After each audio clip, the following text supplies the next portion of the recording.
Vois plus loin que ton salaire. Tu n'es pas mon Dieu. Adresse-toi à Dieu. Amen. Qu'en est-il, qu'est-ce que vous pensez des sites de rencontres chrétiens? Il n'y a pas de site de rencontre dans la Bible. Dieu marie les destinées. Si il y a une fille, supposons à Québec, et tu es ici à Montréal, et elle sait Dieu de tout son cœur, et Dieu l'a appelée comme missionnaire au Guatemala. Et toi, si tu sais Dieu de tout ton cœur, Dieu va te mettre à cœur d'aller en mission au Guatemala. Je te garantis. Amen. Si vos destinées vont ensemble, Dieu va vous faire vous rencontrer dans le projet d'aller au Guatemala. Et le reste va suivre. Ça va juste couler. Cherchez premièrement le royaume et la justice de Dieu. Et toute chose vous sera donnée par-dessus. Les sites de rencontre, c'est fait. Vous venez présenter des apparences que l'autre doit voir. Vous ne présentez pas vos faiblesses. Vous ne présentez pas vos défauts dans les sites de rencontre. Belle fille, jeune, aimant Dieu, évangélisant beaucoup, et gla, Gérant 3 églises. Voilà, gérant 3 églises et imposant les mains sur tous les malades. Mais tu te dis, wow, elle est spirituelle. Je pourrais dormir tranquille, même si je ne prie pas, elle va prier pour moi. Voilà le genre de mari que tu te ramasses là-bas, des paresseux. Ou le genre de femme.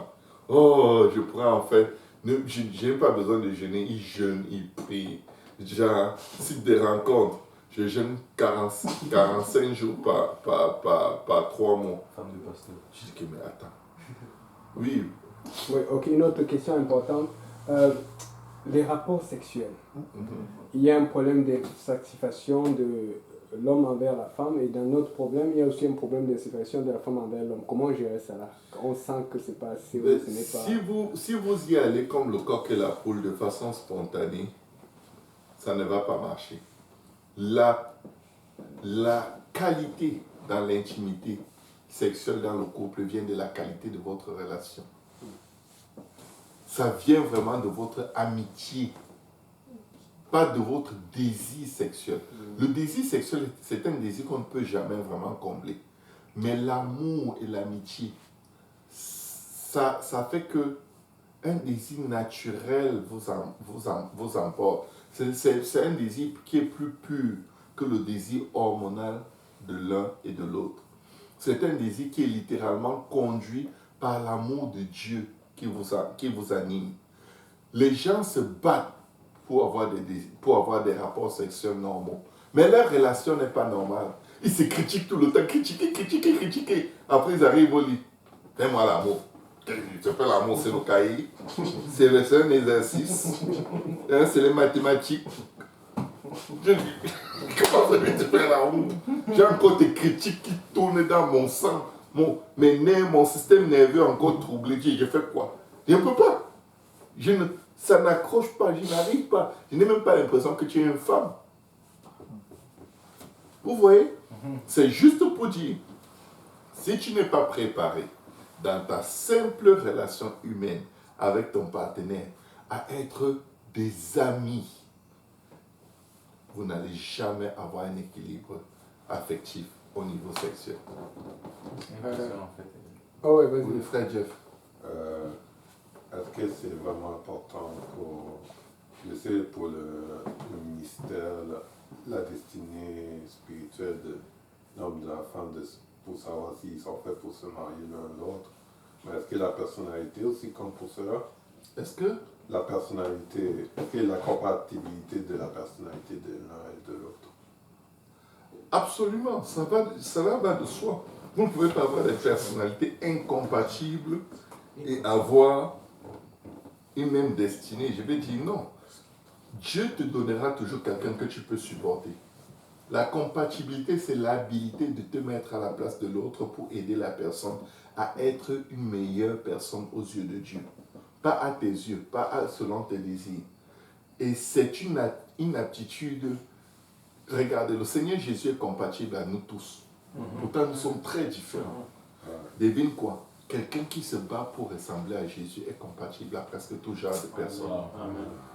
Amen. C'est tout. Amen. Il n'y a pas que Mais il y a des gens qui sont, leur personnalité, ils sont tellement accrochés à leurs émotions qu'il n'y a que très peu de gens qui peuvent être capables de vivre avec.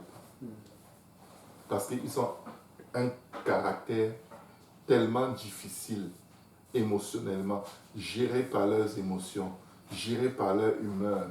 Tout tourne autour de ce qu'ils ressentent et de ce qu'ils pensent, de comment ils se sentent. C'est des gens très, très, très limités. Très, très, très limités. Et tu n'as pas envie, si tu es une personne extravertie qui aime beaucoup de gens, c'est très difficile de vivre avec quelqu'un comme ça, même si tu pries. J'ai deux questions similaires ici, là. Ma femme, c'est une intercesseuse, on va dire. Et elle prie beaucoup. Et j'aime ça, et je sens l'apport dans la famille. Mais ça lui prend beaucoup d'énergie, ça lui prend beaucoup de force et beaucoup de son temps. Et ce qui fait que j'essaie de la soutenir, mais quelque part, on a moins de temps à passer ensemble, parce que des fois, elle peut rentrer en intercession, et vous savez, ça peut prendre des heures. Et quelque part aussi, on passe moins de temps, et des fois, c'est un petit truc de la maison que je m'attends à ce qu'elle fasse, qu'elle faisait avant, elle ne le fait plus. C'est vrai qu'elle a grandi spirituellement, mais c'est plus la même chose. Et j'ai aussi une autre question similaire par rapport à une soeur qui dit aussi son mari passe beaucoup de temps en prière. Il prie beaucoup, il aime le Seigneur, mais ils ont plus, c'est comme, oui, c'est vrai que Dieu tire, mais ils n'ont plus de temps vraiment à passer ensemble, du temps de qualité. Comment gérer ça? Ça, c'est les conséquences d'un déséquilibre. C'est que l'autre personne n'aide pas la personne à prier comme il faut. Si tu aides vraiment ton partenaire qui est intercesseur à prier, il va prier la moitié du temps. Point final. Tu ne peux pas partager le fardeau de quelqu'un et il porte le même poids. C'est impossible. Si quelqu'un est trop pris par quelque chose, viens, fais avec lui.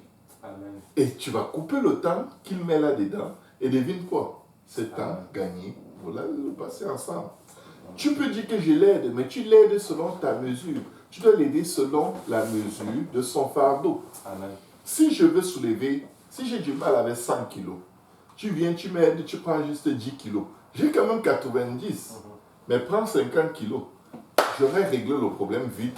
Après, on pourra avoir du fun. Amen. C'est pourquoi, Pasteur Yannick, quand quelqu'un me dit, je vais te parler, je lui dis, je suis en train de faire la peinture. Tu veux venir faire la peinture avec moi? Si tu ne veux pas venir faire la peinture avec moi, tu vas attendre le jour où j'aurai le temps. Parce que je ne peux pas laisser la peinture de ma maison que ma femme attend de moi pour juste parler. Après, tu rentres chez toi, tu es tranquille. Et je reste là avec ma femme qui dit, et ma peinture. Et j'ai dit, je suis fatigué. Elle dit, non, non, tu fais la peinture. On fait comment? Je suis dans les troubles. Oui, papa. Oui, Isaac et Rebecca, c'est pas Isaac qui a choisi. Est-ce qu'il pouvait refuser? Il ne pouvait pas parce que c'était conduit par le Saint-Esprit. Amen. Okay. Et la gestion des enfants dans le couple, quels sont les conseils à donner? Ben, il faut beaucoup se parler avant de parler aux enfants. Il faut beaucoup, beaucoup parler de ce qui se passe dans la vie des enfants. Et généralement, les papas ne s'impliquent pas assez. Ils viennent seulement donner les ordres.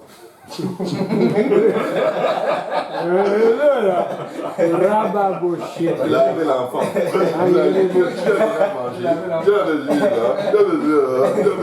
Non, elle dit non. Quand elle dit non, elle dit, qu'est-ce que tu as fait toute la journée? Voilà. Toute la journée. Regardez la vidéo de Aimer des petits cœurs, implique-toi, papa. Quand un homme s'implique,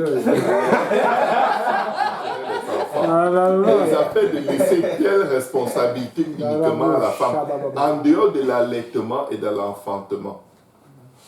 Toutes les responsabilités se partagent. Amen. Amen. Et même l'allaitement, il y a le biberon, tu peux donner. Amen. Amen. Ça, Amen. Et même l'enfantement, tu peux être à côté de ta femme et l'encourager, masser ses pieds, préparer son corps à donner naissance de façon sécuritaire. Amen. Amen. Quelles sont les pratiques sexuelles qui honorent Dieu? Oh. Tout ce qui est dans la Bible. Qu'est-ce que c'est dans la Bible?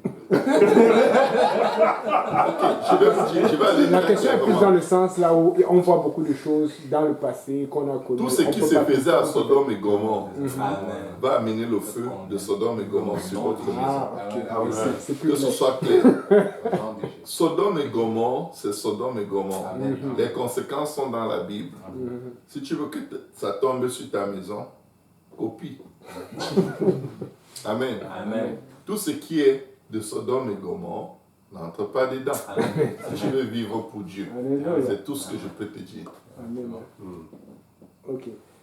Une autre question. Ok. On dit souvent que l'homme est celui qui pourvoit, en sous-entendant le côté financier ou le côté sécuritaire. Est-ce possible d'énumérer d'autres responsabilités de l'homme en tant que pourvoyeur, en ce qui a trait au côté émotionnel, s'il vous plaît? Émotionnel. Émotionnel. En réalité, quand vous lisez le proverbe 31 de la femme vertueuse, on parle juste d'elle. Et qu'est-ce qu'on dit d'elle? Son mari la loue aux portes. Un homme qui dit beaucoup du bien de sa femme, c'est un homme merveilleux. Ce n'est pas un homme qui donne beaucoup d'argent à sa femme, qui est un bon homme, mais un homme qui dit beaucoup du bien de sa femme, qui exalte les côtés positifs de son caractère. Aucune femme n'est parfaite et les femmes ont des tonnes de défauts comme les hommes. Mais quand tu sais te concentrer sur les qualités de ta femme, je regardais des statuts sur YouTube et j'ai vu un homme nigérian qui filmait sa femme en train de marcher. C'est un truc du monde. C'est-à-dire, il marche en route avec sa femme, il ne fait que filmer et dit waouh, regarde comment elle est belle, elle marche. Il dit chérie, marche, il balaye un peu le sol avec sa main. Il dit regarde comment elle pose les pieds. Il l'a vanté tellement. Il arrive devant la route pour traverser, il stoppe les voitures. Il stoppe. Il dit attendez, s'il vous plaît. Attends, il bloque toutes les voitures. Il dit chérie, traverse. Pendant qu'elle traverse, il est en train de dire comment elle est juste top. Devine quoi? Tu pouvais sentir que le cœur de cette fille était fini. Vous savez quoi? Il n'y a aucun meilleur entretien moral et psychologique de ta femme comme d'exalter. Son mari la loue. Ses enfants la disent bienheureuse. J'aime manifester les plus belles expressions d'amour envers ma femme devant mes enfants. Les gens qui disent à leur femme qu'ils les aiment seulement dans la chambre là, et devant les enfants, ils sont comme le marbre. Vous êtes en train de passer à côté de quelque chose. Quand une femme sait qu'elle est belle, même après avoir accouché 10 enfants, elle est ta princesse, elle est ta reine. Et tu ne le dis pas seulement quand tu as des tendances sexuelles, là, mais tu le dis en le faisant. Tu fais des choses qui la valorisent. Tu prends soin d'elle. Tu réponds à ses désirs avec joie, alors qu'au fond, ça te gaze. Mais tu dis au gaz, tu vas rester là-bas dedans. Moi, Dieu m'a appelé à aimer ma femme. Non, parce que ce n'est pas naturel à l'homme. C'est pourquoi Dieu demande à l'homme d'aimer sa femme comme Christ a aimé l'Église. Tu te sacrifies pour elle, elle t'accuse. Tu dis seulement pardonne-moi. Elle te calomnie quand elle est en colère parce que l'ennemi lui a donné des mauvaises idées à ton sujet. Tu ne te défends pas, tu dis chérie, donne-moi encore une chance, je vais m'améliorer. Tu la boostes, tu renonces à toi-même. Je vous garantis, tu auras la femme la plus préparée au monde à réussir dans tout ce qu'elle entreprendra. Parce qu'elle n'a aucun doute dans tout ce qu'elle pense au sujet d'elle-même. Sachez que la femme a tendance à avoir une estime basse de sa personne. Et il faut l'entretenir avec beaucoup d'amour, beaucoup de valorisation pour qu'elle prenne sa place et qu'elle devienne une femme vertueuse accomplie. Donc, ce que tu dis de ta femme, que ce soit quand elle n'est pas là ou quand elle est là, c'est ça qui va faire que ta femme soit émotionnellement prête à devenir la meilleure des femmes au monde. Elle ne peut pas le devenir toute seule. Elle n'est pas la meilleure et tu l'épouses parce qu'elle est la meilleure. Tu l'épouses telle qu'elle est et ton attitude de Christ, de Jésus envers elle, fera d'elle la meilleure. Amen. C'était la dernière Question question. conclue, C'est bon. C'est bon. C'est une toute autre expérience aujourd'hui. ouais. C'est vraiment super. Ouais. Mais je vais dire quelque chose aux hommes en conclusion. Les hommes, vous êtes capables. Amen, non. Il n'y a pas un homme que Dieu a créé sur la terre pour être un incapable, un irresponsable. Et ça n'existe pas. Quand un homme veut prendre sa place, il va prendre sa place. Alléluia. Mais tu ne peux pas prendre ta place sans te sentir parfois humilié, rejeté, méprisé, homme de douleur, habitué à la souffrance. Quand tu es dans ces étapes, tu sais que tu ressembles à Jésus. Surtout si tu ne boudes pas. Si tu boudes quand le mépris, le rejet, les accusations viennent, tu viens de retourner à la garderie. Et je vais vous dire, le mariage n'est pas fait pour les enfants de la garderie. Le mariage, c'est pour Christ. Amen. Et ceux qui dépeignent le caractère de Christ. Bouder, c'est invoquer le diable. Je vais vous dire pourquoi. Pourquoi je parle beaucoup de bouder. Quand tu boudes, qu'est-ce que tu fais? Tu bloques la communication. Donc tu bloques la réconciliation. La voix de Dieu n'entre plus dans les oreilles de ta femme, c'est maintenant la voix du diable. Parce que la femme a besoin qu'on lui parle tout le temps pour la garder dans des pensées saines, pour la sanctifier avec la parole. Dès que tu boudes, tu prives ton partenaire de la parole de vie. Devine quoi? C'est les paroles de la mort qui rentrent dans elle. L'ennemi vient, il bombarde, il bombarde, il bombarde. Je vais dire à tous les hommes, le diable veut votre place dans votre foyer. Parce que s'il détruit votre foyer, il a détruit vos enfants. Et les enfants qui sortent d'un foyer détruit, je vous dis, ils doivent vraiment s'attacher à Dieu fort pour avoir une vie équilibrée. Ce que le diable vise, c'est vos enfants. Qu'est-ce que vous cherchez dans votre musique? Ce que le diable vise, c'est vraiment vos enfants. C'est la génération après vous. C'est pourquoi Pharaon disait au peuple d'Israël, vous allez adorer Dieu, mais laissez vos enfants. N'oubliez jamais, vos enfants sont importants. Amen. C'est l'héritage de l'Éternel. Amen. C'est l'héritage. Le diable veut votre héritage. Donc avant d'être concentré sur vous-même et avoir des attitudes de bébé là, il faut savoir que vous êtes en train de détruire une génération après vous qui n'est peut-être pas encore née. Parce que pour ces défaits de caractère infantile, ça prend une éternité.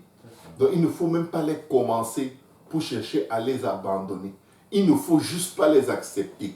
Quand ta femme te dégoûte, tu dis chérie, je t'aime. Quand elle te critique, tu dis chérie, je vais m'améliorer. Et quand tu vas me voir, ma meilleure version de moi, quand je vais passer près de toi, tu vas tomber par terre. Non, il faut toujours tourner le stress et les paroles blessantes en joie. Parce que la joie du Seigneur est notre force. Ne reproche pas à ta femme quelque chose pour lequel tu ne l'as pas encore aidé à abandonner. Si tu reproches quelque chose à ta femme, Dieu te demandera, est-ce que tu lui as donné la parole par rapport à ça? Est-ce que tu as prié pour elle par rapport à ça? Et je vous en supplie, et je ne le dirai jamais assez, priez pour vos femmes comme vous priez pour votre propre âme. Amen. Priez pour vos femmes. Je n'ai jamais prié pour ma femme et elle réussit à se fâcher de moi, Pasteur Yannick. En fait, ça c'est mon joker. Je l'expose là aujourd'hui. Quand je vais rentrer à la maison, je prie pour ma femme, je dis Seigneur, bénis son cœur, renouvelle ses forces, enlève le stress, fortifie-la. Elle a beaucoup donné. C'est l'amour de ma jeunesse. Je vous garantis, j'arrive, je trouve ma femme neuve. Neuve. Parce que le Saint-Esprit a travaillé, il a déchargé, il a décompressé, il a déstressé. Et quand j'arrive, ce n'est pas la femme, ce n'est pas une maman de 6 enfants que je trouve. C'est une jeune, jolie fiancée, belle, bien disposé, Bravo, et qui m'embrasse et qui me dit tu m'as beaucoup manqué. Je dis, Ok. Deux dernières questions. oui. Et c'est fini pour les questions. Si vous avez d'autres questions, testez, écrivez sur JPN, on va répondre plus tard. Il faut qu'on ait. La première, c'est celle-ci. Et si c'est la femme qui crée le blocage, que faire quand elle est fautive? Tu pries pour elle. Tu dis Seigneur, je l'aime. Donne-moi les mots. Mets les mots sur mes lèvres. Ouvre mes lèvres et ma bouche publiera tes louanges. Mets les mots qui vont faire fondre le cœur de ta fille comme le beurre. Alléluia. Il y a des mots. Quand vous n'étiez pas encore mariés, n'est-ce pas, tu trouvais toujours les mots quand elle faisait ça. Pourquoi maintenant ça devient compliqué? Parce que tu n'as pas envie de faire les efforts. Tout ce que tu veux que ta femme soit, c'est en toi. Tu as la semence qui va l'amener à devenir un bel arbre fruitier. Amen. Ce n'est pas le voisin. Regardez, pourquoi est-ce que souvent ta femme est fâchée de toi, elle ne te parle pas, elle boude. Et quand elle voit un autre frère, ah, comment ça va? Ça fait longtemps. Tu es comme, hein? Ce qu'il déverse sur elle, c'est ce qu'elle, c'est ce qui se multiplie en elle. Il la voit, il sourit. Il la voit, il est gentil. Et devine-toi, toi qui boudais, du coup, tu boudes. C'est-à-dire, tu as maintenant un macabo ici qui n'arrive pas à descendre. Parce que tu te dis, comment elle peut être joyeuse avec quelqu'un d'autre? Du coup, tu commences à dire, peut-être elle est amoureuse de lui. Tu vois, quand on n'assume pas ses responsabilités, on veut que l'autre personne soit dans le tombeau avec nous. Mais Dieu merci, comme chacun mourra à son jour. Oui, parce que... On a une question pour plusieurs frères ici. Là. Oui. Nous sommes en temps de pandémie. Et nous avons vu que cette année, nous avons eu seulement un mariage, ce qui est toujours bon, on est content.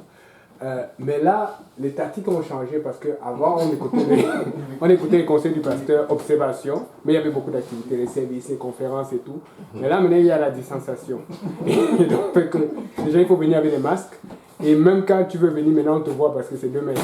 Donc, qu'est-ce que vous donnez comme conseil? Parce qu'on ne sait plus quoi faire. Même les activités qui sont, il faut faire attention. Donc, on peut te voir venir. Parce que vous avez conseillé souvent d'observer, de prendre le temps. Mais souvent, l'observation, on peut voir observer temps proche. Parce qu'il y a des activités, il y a des pique-niques, il y a des choses, il y a le service à table, il y a tout. Mais là, maintenant, tout est changé. Quels sont les conseils? Parce que si on attend après la pandémie, ça risque d'être très long. Okay. Okay. Un frère est venu me voir un jour. Il était très stressé. Parce qu'il aimait une sœur. Et la sœur ne voulait pas du tout même lui dire bonjour. C'est-à-dire que quand il s'approchait comme ça, elle quitte, elle part. Ça commençait à tellement, le moral était tellement abattu. Il est venu me voir et dit, pasteur, il faut que vraiment tu nous aides à faire la paix. Parce que vraiment, quand elle me voit, même elle fuit. Je lui ai dit, tu es venu ici faire quoi? Tu es venu dans le Seigneur servir Dieu ou tu es venu parler aux sœurs? Concentre-toi sur ton appel. Amen. Ne cherche pas les sœurs. Parce que si tu t'alignes avec Dieu, Dieu va incliner le cœur de la sœur vers toi. Elle ne pourra même pas se retenir. Amen. La puissance de Dieu d'incliner le cœur d'un être humain là où il veut. Amen. Ça dit, cherche premièrement le royaume et la justice de Dieu. Ne cherche pas d'abord à gagner l'attention des sœurs. Il faut que quand la sœur arrive, qu'elle te trouve occupée par l'œuvre de Dieu et qu'elle ait même peur de t'approcher parce qu'elle sent qu'elle risque de te distraire de ta mission sacrée. Il ne faut pas qu'elle te trouve en train de lancer la maison. Oh, le poisson mort, le poisson. Ah non, ce n'était pas le poisson, c'était une sandale qui était au fond. Ça, c'est un pécheur. Il faut le fuir. Il peut attraper n'importe quoi et se réjouir. Non. Il faut se concentrer sur Dieu. Amen. Je vous dis, quand Dieu va te dire qui est ta femme, il va te le dire une fois. Et il y a un truc spirituel qui se produit là, qui t'attache à la personne et qui attache la personne à toi. Pas pour tomber amoureux. Pas pour commencer à vous imaginer combien d'enfants vous aurez et comment ce sera beau votre mariage. Non. Mais pour l'œuvre de Dieu, il y a un attachement qui naît en vous, un fardeau commun, quelque chose de divin et une amitié née. Je dis bien l'amitié. Parce que sans l'amitié, le mariage là, c'est une aventure. C'est très compliqué. Donc, Toujours mettre le royaume en premier. Le royaume de Dieu en premier. Jésus a mis le royaume en premier et c'est pourquoi il a réussi à racheter son église, son épouse et les noces, c'est pour bientôt. Dernière question. Quelles sont les étapes primordiales avant le mariage? Cherchez premièrement le royaume des cieux. Deuxième étape, cherchez premièrement le royaume des cieux. Troisième étape, cherchez premièrement le royaume des cieux. Quatrième, ça c'est l'étape finale. Cherchez premièrement le royaume des cieux et la justice de Dieu. Parce que quand ton caractère change, Dieu accélère le processus de ta bénédiction. Regardez, vous savez pourquoi on est célibataire longtemps? C'est parce qu'on n'est pas prêt. Amen. Non, ça c'est... Oh, c'est parce qu'on n'est pas prêt. Quand tu es prêt, hein, Dieu ne demande pas ta permission. Il t'endort, tu te réveilles, elle est là. Adam a cherché Ève où? Non. On travaille. Il n'y avait pas. Il ne pouvait même pas imaginer à quoi ressemble une femme. Mais quand il a vu, il a su. C'est elle. Et elle n'a pas dit, je vais prier là-dessus. Et Patrick. Elle n'a pas dit, je vais d'abord jeûner. Je vais demander à Dieu ce qu'il en pense. Elle a dit, oui. Alléluia. Parce qu'il était occupé. Il nommait les animaux. Amen. Il travaillait. Amen. Il cultivait le jardin. Il le gardait. Et elle est venue. Elle a trouvé. C'est lui qui lui a dit. Dieu a dit ne mange pas ça. Elle a dit ok. Mais aujourd'hui tu arrives devant une soeur. Elle connaît les Écritures plus que toi. Tu veux la commander, elle te dit petit non. C'est pas comme ça. Laisse-moi te dire. Et là tu commences à discuter. T'es pas prêt. C'est pas l'homme. Ça c'est une autre femme comme moi. C'est ma collègue. M90. Non. Il faut... Écoutez, on rigole. Mais il faut que ta vie pratique dans le Seigneur démontre à Dieu que tu es prêt. Les femmes ne vont jamais voir que tu es prêt. Et chaque fois que tu vas commencer dans la phase où vous vous côtoyez, tout ce que tu fais, c'est prouver que tu n'es pas prêt. Tu crois que tu es très smart. Tu dis des trucs pour impressionner, elle te regarde. Oh, oui, oh, wow. Elle sait que tu dis des bêtises. Mais comme Dieu a incliné son cœur vers toi, elle dit, on va faire comment? C'est lui l'homme que Dieu m'a donné. Elle te supporte. Parce qu'elle sait qu'elle est dans la volonté de Dieu. 2 ans. Celle que j'aimais m'a dit, si Dieu ne me dit pas oui, je ne te dirai pas oui. J'étais comme mince. Si Dieu ne te dit pas, et je voulais qu'elle me dise oui, avec ou sans l'accord de Dieu. C'est comme ça qu'on est. Hein. Et quand elle ne te dit pas oui, du coup tu soupçonnes qu'il y a quelqu'un d'autre. Ça c'est des enfantillages. Pourquoi il faut qu'on te dise oui? Pourquoi? J'ai entendu un pasteur dire un jour que quand il a rencontré la femme qu'il a épousée, le Seigneur a tellement endurci le cœur de la femme qu'il priait. Dieu lui a dit, tant que tu ne changes pas tel caractère en toi, je ne te donnerai pas cette femme. La fille est venue lui dire, tant que tu ne changes pas ton caractère, je ne vais jamais me marier avec quelqu'un comme toi. Dieu lui a dit, il rencontre la fille, elle lui dose encore sa double mesure. Que peut-être tu n'as pas compris quand Dieu te parlait. Maintenant, je te le dis en face. Toi, tu as un très mauvais caractère. Et le gars s'est plié. Pourquoi? Tu épouses une fille pour qui tu ressens que sans elle, ta vie n'a pas de sens. Quand tu épouses une fille juste parce que c'est une étape de ta vie, tu es un fanfaron après le mariage. Tu es quelqu'un qui combat ta belle famille. Tu ne connais même pas où tu vas. Et tu la déranges, tu voles sa vie, tu veux qu'elle soit comme tu veux. Et alors que Dieu a ses attentes, tes attentes dépassent même les attentes de Dieu. Anyway, les frères, c'est possible. Si j'ai survécu, vous pouvez survivre. Ça fait bientôt 17 ans.